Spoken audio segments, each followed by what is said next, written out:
tema o inimigo, o demônio tal, que vai fazer com você, a ameaça que está atingindo todo mundo, não.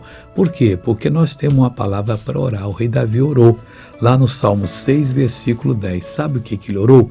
Envergonhe-se e perturbe-se todos os meus inimigos. Faça a mesma coisa.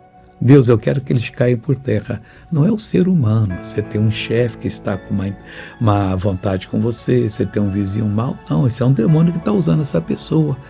Eles vão se envergonhar e vão cair, vão se perturbar completamente. Não vão mais usar ninguém para atacar você. E que mais?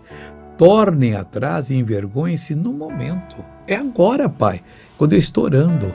E na hora que você ora com fé, você pode crer que Deus já entrou em batalha, já saiu na sua frente, está dando a vitória, e você depois vai dizer: Deus, muito obrigado. Foi bom pertencer ao Senhor, foi bom ser o teu servo, e glória a Deus que assim você vencerá, em nome de Jesus.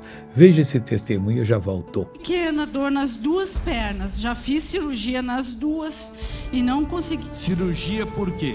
Artrose. E eu não tinha, a cartilagem, os joelhos saíam do lugar.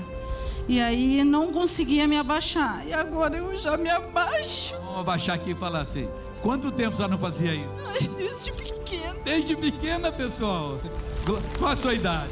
37. Oh, glória a Deus. Esse nosso Deus é terrível em todos os seus atos. Voltei para orar por você, Pai. Todos os inimigos dessa pessoa, os meus também, os demônios que estão tentando nos perturbar, que caiam por terra. Oh, meu Deus, livra essa pessoa agora. Eles vão se envergonhar no momento, é agora. Sai todo mal, em nome de Jesus. Bom dia.